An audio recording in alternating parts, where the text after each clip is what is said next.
now stand, we will play our national anthem.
Good morning, everyone, and thank you for coming out on a Friday morning. It's great to see such an enthusiastic crowd here, so give yourself a hand for being out here. We're really proud and glad to see you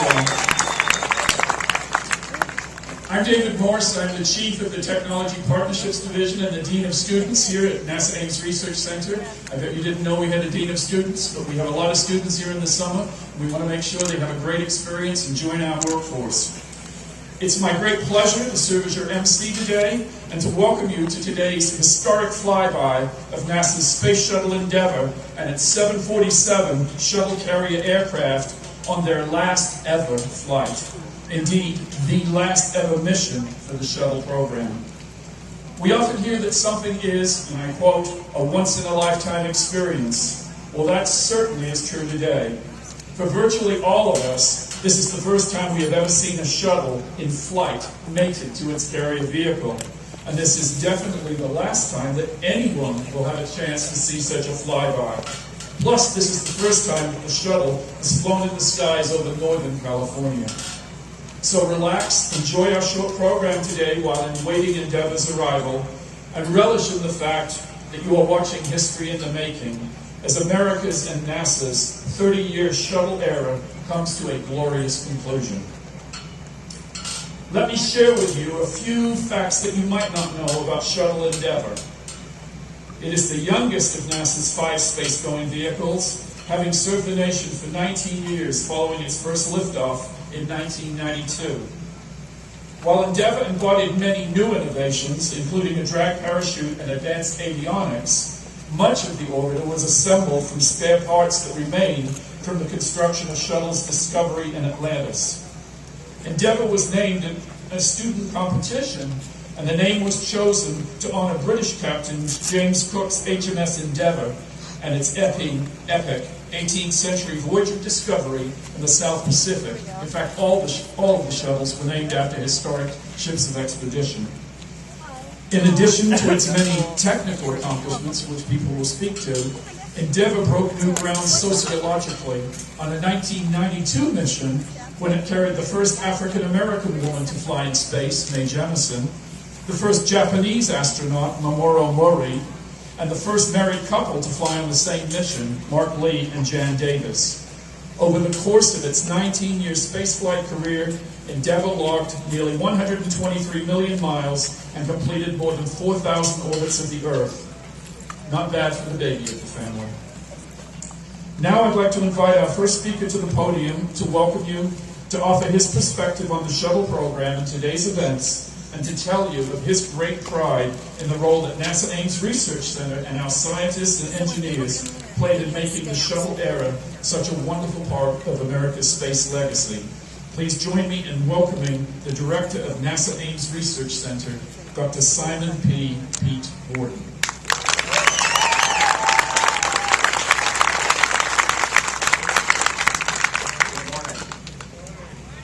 Good morning. I am really honored to be here today. And I'd like to welcome you to NASA Ames, and thank you for being here to witness the site I can safely guarantee you will be talking about for the rest of your life. Now, I was privileged to watch about 10 shuttle launches, and true to form, this one is slightly delayed, but as we said, it's on its way, so the guys here that have flown in those know that sometimes the wait's a lot longer than a half hour or so. But at any rate, shortly we will collectively lift our heads and raise our eyes to watch Space Shuttle Endeavour on its final flight to its ultimate destination, the California Science Center in Los Angeles. With us today are the mayors, city managers, council members, and other officials of our neighboring communities of Mountain View, Sunnyvale, Palo Alto, and Cupertino. Thank you for coming.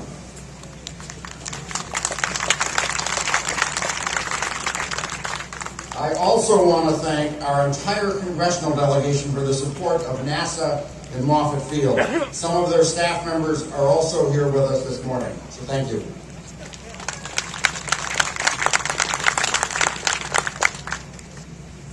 Now, especially important, I'd like to thank the teachers, students, and all of our guests and supporters in industry, the military, and academia for being here and for your support of NASA's vision to reach for new heights and explore the unknown. Between the first launch on April 12, 1981, and the final landing on July 21, 2011, NASA Space Shuttle fleet flew 135 missions, helped construct the International Space Station, and inspired generations. Endeavour flew 25 times. Its crews posted notable achievements, including flying the first construction mission of the International Space Station and conducting the landmark mission to repair NASA's Hubble Space Telescope. Today, we salute the men and women of Ames who made the shuttle program a success, both on the ground and in space. You will hear more about Endeavour's history shortly, and there are several shuttle experts in the crowd ready to answer your questions about our center's participation in this historic program. Ames played a critical role in the outstanding success of the Space Shuttle program. But this is just one element of our center's vast heritage that is a source of pride to everyone here today. Today's flyover is tangible evidence that we are in a new era of exploration. NASA's robust program of exploration, technology development, and scientific research is strong, stable, and will last for years to come.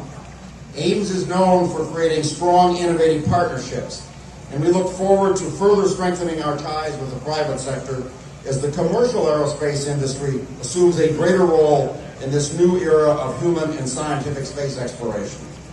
NASA ingenuity is alive and well right here at Ames. Our focus on human exploration activities, Earth and space science, synthetic biology, information technology, and aeronautics research, and engineering empowers today's innovators and entrepreneurs, some of whom are with us today, this morning. Tomorrow's space program is taking shape right now. As it has been for more than 70 years, NASA Ames will be at the forefront of America's next fascinating journey.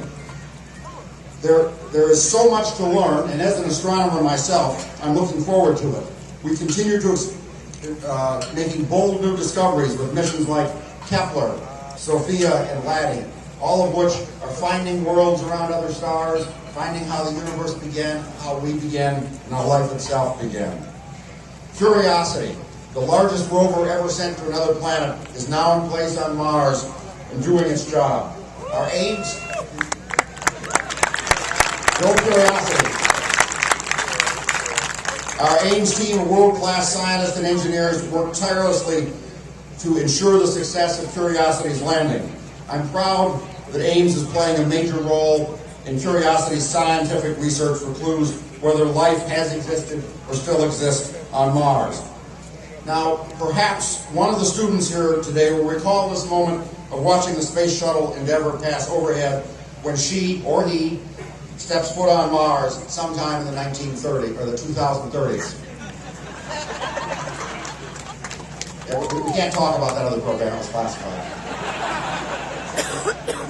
But I do want to emphasize, NASA is alive and well. We are on our way into the solar system. We are going to be going around the moon sometime within about a decade. We're going to go to an asteroid, and then we're going to Mars. So this journey is just beginning.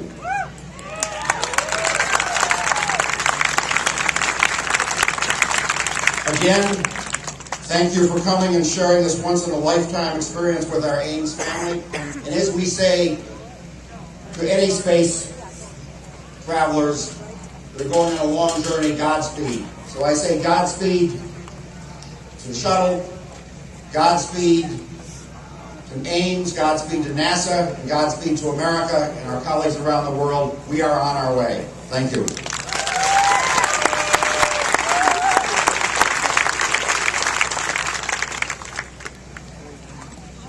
Thank you, Pete. If I might share one logistics detail with you.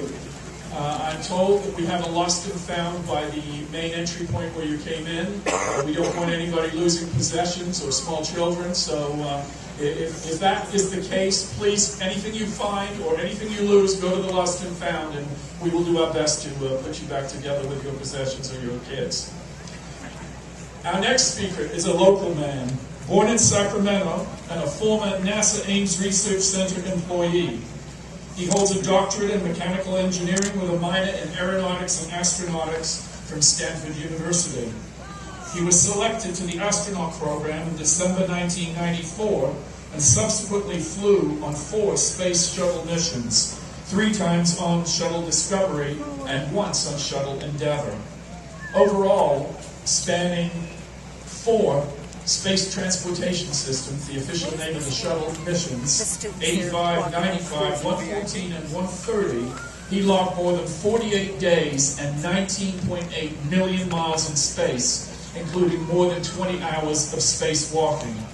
Please give a warm Ames welcome to California native and NASA astronaut, Dr. Steven K. Robinson.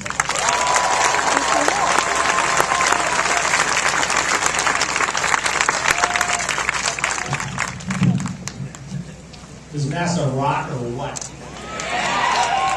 We're driving a nuclear-powered SUV on Mars today, right now. There's people in California at the controls of that. Lots of people in California had a hand in designing it, and the whole NASA family is proud of that. There's an International Space Station, 1 million pounds of metal and human beings and the heart and soul of decades of NASA effort working right now. You can see it in the night sky. Most of you probably have. And then just in here in a little while, we're going to see an example of some of the most amazing flying machines you've ever seen in your life. Now, just to see a 747 airliner fly down a runway with its gear up at 200 feet is a pretty special thing. And the fact that it's got the most incredible flying machine ever designed on its back is even more amazing. You'll never forget this. I'll never forget this. I've only seen this a couple times myself. But Endeavour's close to me. It's a real special piece to me. I lived for 2 weeks inside it. And let me tell you what launching an Endeavour is like. So after about a year of training, you finally are down in Florida and you put on a big old ugly orange suit that makes your body look good. And you waddle out to the little bus that takes you out to the launch pad, and up the elevator you go. It's about 4 in the morning, maybe 3:30 in the morning. It's about 35 degrees out, and you're really cold. I had to borrow some gloves from one of the workers there as I stood around in my spacesuit waiting to get on to my rocket ride. After almost 2 hours of preparation out there on the pad, finally you're strapped in, you're laying on your back. It's completely dark outside.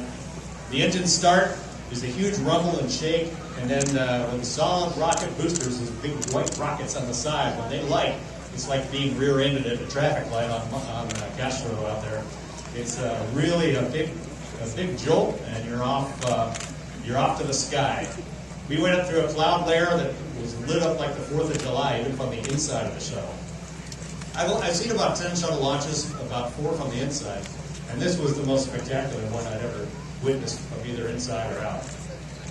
So that started 2 weeks of the final construction mission to the space station. That was where Endeavour took the final node, or the big pressurized room called Node 3, up to the space station, and also the window module, a 7-window module called the Cupola, for robotic operations. So we got to put on this beautiful window on the space station and then we got to open the covers and look out at the Earth for the first time. Just one of the zillions of things that Endeavour has done. And this space shuttle that you're about to see would not have been possible without the people here at NASA Ames. Way back when we were all a lot younger, maybe not even born yet, people here at NASA Ames, some very wise, creative people, came up with an idea for how a spaceship should be shaped in order to come back through the heat of reentry and survive. So the blunt shape, kind of the lumpy shape of the shuttle you're going to see here today, really came right out of right here, right where we're standing here. And there, after that, thousands of other people were involved in designing many aspects of the space shuttle. Besides its shape, it's the fact that it had thermal protection tiles on the belly, and for which I am very thankful, because it kept me cool as we went through almost 3,000 degrees of heat coming down through the atmosphere. But how come Ames is so special? Is it because they're always engineers and scientists who are geniuses here, much smarter than me or anybody else we know? Well, yeah, there's a few people like that, but mostly it's just motivated people who went to school, who studied hard, who rose above their own sense of limit to do something nobody had ever done before. And now, the result of that was a spacecraft that did something completely outlandish and audacious. Nobody could have imagined that a spacecraft like that would work even one time. And it worked for decades, 3 decades, to build this space station up in the sky, and lots of different kinds of science in Earth orbit. So that's something to be proud of, looking back. But looking forward, it's something to motivate us, each of us, that you too can do something that nobody will believe in the future. And people will look back at what you did and say, wow, those people must have been geniuses. That's the legacy of Ames. It's the legacy of the space shuttle. It's sad to see a miracle go into a museum, but way more than that, it's proud and it serves as a shining example for what we humans, right here in California, right here in Mountain View, can accomplish if you really put your heart to it. So thanks to all of you for all of your heart and your support, and enjoy every second of today. It's about the coolest thing you're ever going to see.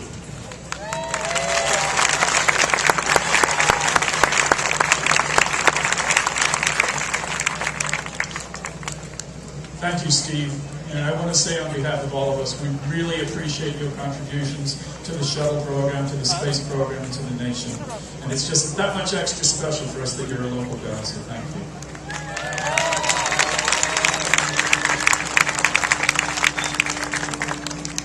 Our final speaker this morning is a senior project manager here at NASA Ames Research Center.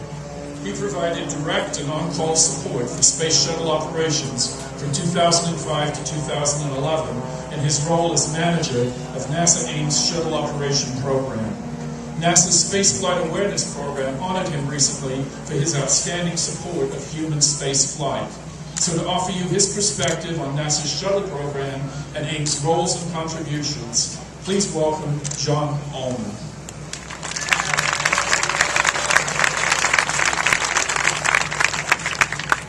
Good morning. Thank you. What an awesome day. What a privilege and an honor for me to stand up here and talk to you about Ames Research Center, and to be the representative to talk about the 50 years of aeronautical research that Ames has done in support of the shuttle program. All right. NASA always has some technical difficulties, but we always overcome them. Yeah. Right there. So Ames Research Center started doing aeronautical support for the technology of the space shuttle back in the 1960s with lifting bodies. And Steve had talked about it just a few moments ago. And that's where we essentially take a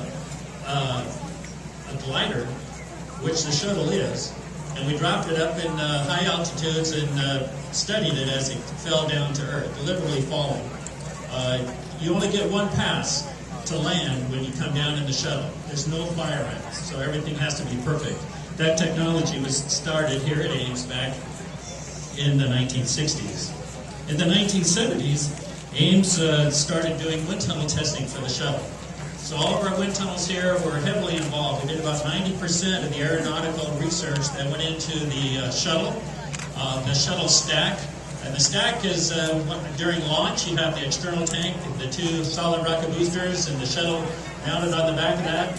And so that gets launched into space. But you essentially have an aircraft attached to a big rocket. So you have to make sure that that's all going to fly properly. About 90% of that aeronautical work was done right here in our wind tunnels. In addition to that, we studied how the shuttle would come down and land. So we did landing studies in our large wind tunnel here, our 40 by 80 wind tunnel, which is 40 by 80, 80 by 120 is the largest wind tunnel in the world. So then the other thing that Ames did... Okay, back up number 2. Do you guys really want to hear this? Okay. Okay, so then something you're going to see today on the 727 aircraft is different than all the 727 aircrafts you see. Not only will there be a space shuttle on it, but it's going to have a different type of rudder on the back. Normally you see aircraft which is a single rudder. You're going to see this one will have 2 on the tail. And the reason for that is that the shuttle would actually cause problems. It didn't have enough steering capability. So you'll see these two fins on the back, and that's used to steer the aircraft. The other thing that Ames Research Center did, we developed a thermal protection system for the Apollo program, and then that technology rolled right into the shuttle program. And so the tiles that are on the bottom of the shuttle were invented here at Ames Research Center. Then the other thing that we did was flight simulation. So before pilots get in to fly a new aircraft, they get into simulators. And so Ames Research Center developed a rather sophisticated, highly advanced vertical motion simulator that we used to train the pilots for the very first few flights of the shuttle program. Well, the pilots and commanders liked this system so well that they insisted that we continue to use it, and they trained on it regularly. So every pilot and every commander that has ever flown on the space shuttle has been right here at Ames Research Center going through our vertical motion simulator. That simulator worked clear through the last mission. In the 1980s, the shuttle flights began their earnest operational procedures. And so Ames Research Center pretty much finished all of their support work for the shuttle program. We went on to other exciting and inventive things. And we were called in occasionally for a little bit of support, but we weren't heavily involved. So then, however, we did continue our flight training during that period. So then over the next 20 years, we were doing a lot of different things. But then with the loss of the Columbia accident, NASA came back to Ames Research Center and said, hey, we have some difficulties here and we want you to get involved. And so Ames people got involved again. And we used the new technologies that we developed over 20 years. We put the wind tunnel models, we put the models of the shuttle back into the wind tunnels. And we developed a higher fidelity or better capability in aeronautical loads. And what we did with that was we took that and we put it into our supercomputer. And that's here at Ames also. It's one of the largest computers in the world. And so the dream of using a supercomputer to do aeronautical research in a real-time basis was realized. So we took all that information and we developed what was known as a debris transport computational fluid dynamics program. And what that really means is the shuttle is flying into the computer and we're blowing air over it in the computer, and then we could release any kind of little debris that might pop off of the external tank. It might be ice, it might be foam, or any other types of things that might be on the tank or on the solid rocket boosters. And we could tell whether it was going to hit the shuttle or not. And if it did hit the shuttle, we could say it's going to have this much power and it's going to cause this kind of damage. So the NASA engineers used that information to say, well, we can't have ice forming of a certain size. So they had some heaters that they've actually put on the external tank to melt the ice. Sometimes they wouldn't be able to launch. They said, well, we're going to have to wait a couple of hours for some of the ice to melt on the outside of this external tank before we can take off. And all that information, all that go criteria was developed right here at Ames with our supercomputer. Another area that we did was we went and sometimes the shuttle would be damaged. And so we had a damage assessment team, and Ames was a key role of that. On every mission, we send about 7 to 8 people from here at Johnson Space Center. We participate in the damage assessment of the shuttle. And then we had teams back here at Ames that were running the supercomputer and some of our other analysis. So we could get the real-time analysis. It used to take about 3 or 4 days to run a supercomputer to get any results back. And so we went, we modified that and improved it so that we could get about 3 or 4 runs back in a 24-hour period. And in fact, towards the end of the mission, we did about 18 runs in a day. So that was really phenomenal to take that wind tunnel data, put it into a computer, and then analyze all of that. It's really amazing technology. That we're also taking that technology now and using it for the Orion program, for going to Mars, going to the moon. And so all the technologies that we're doing are constantly being integrated into our new programs. The other thing that we did was we had a team of thermal experts. In fact, one of the gentlemen who actually designed the tiles years ago was still working here, and I was lucky enough to get him on my program. And so he was at Johnson Space Center for every mission, and we would evaluate that. Our thermal engineers then would calculate any heating problems or anomalies or anything like that, so that we could make a good engineering assessment. So Ames' role became that of supporting the shuttle program, but our job was to make sure that the astronauts and the shuttle got home safely. And we're proud to be a part of that team.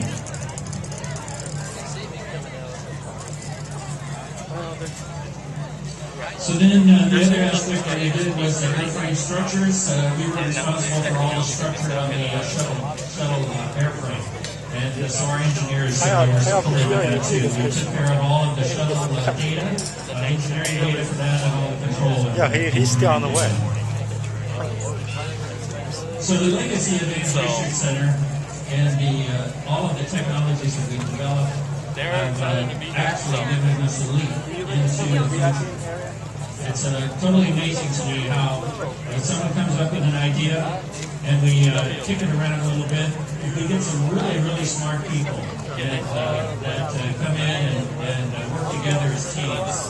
In fact, one of the interviews that I did, the interviewer asked me, isn't it just so much pressure on you right now to worry about the astronauts and the shuttle stream? I would say. And it says there's hundreds and hundreds of really, really smart people that get together, and it's really hard to make a bad mistake whenever you have so many people working together positively. And what amazes me is that same energy, that same focus goes into all of our programs. Going back to the moon, going to Mars, like the Curiosity, the thermal protection people that were working with me were actually being pulled out from my program occasionally to work on the thermal protection system for the Mars lander last night. So we worked as team effort. So join with me today as the Endeavour pays the last tribute to Ames Research Center and all of the people that work here to help make the shuttle program reality. And joining with me today as we look to the future as NASA leads forward into its newer missions, like Kepler finding the distant planets. And it's going to be the younger generation of the kids that are standing here looking today that are going to find ways for us to travel to these distant planets. So please give everyone a hand, and thank you very much.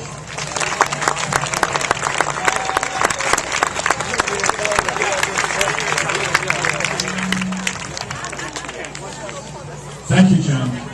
Louder than I thought. That concludes the speaker part of our portion of our program today, but I'm going to bend your ear just for a couple more minutes, if I may. It's now time to catch our breath and await the arrival of Shuttle Endeavour and its carrier aircraft.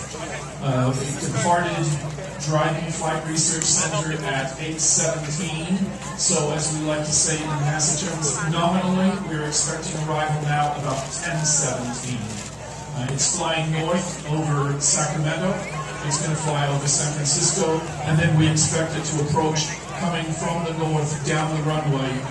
We are guaranteed one pass, but we're not sure that it will fly around, so make sure you get all your shots on the first pass through. It's coming in at 1,500 feet, but because we have an airfield, it's going to approach like an aircraft, and I'm told may fly as low as 200 feet. So You should have a phenomenal view, so have those cameras ready. So in addition to relaxing and listening to some music, which we're going to put on for you while we wait arrival, I want to point out a couple of things. Number one, we have another astronaut in the crowd. His name is Bo Locko. Bo, would you stand?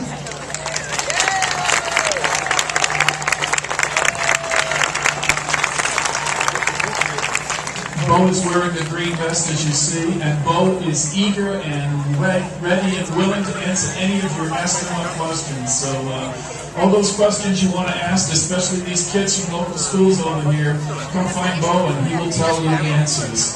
Let me tell you a little bit about Bo. He is a veteran of 3 space shuttle missions.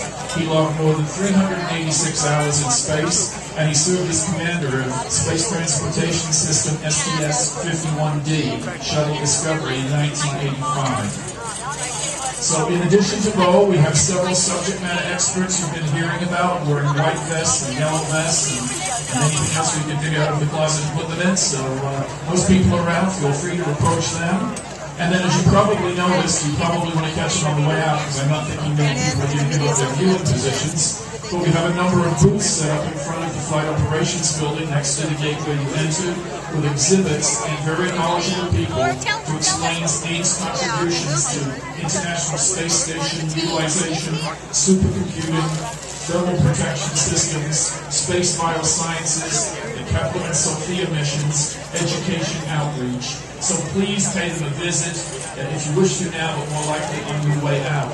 And let me say about thermal protection systems, let me steal a line from our center director. He likes to say, if you want to go into space, see the people at Marshall Space Flight Center, but if you want to come home, see the Newport Ames, because we do anti-center and landing. So thanks for the line, Pete.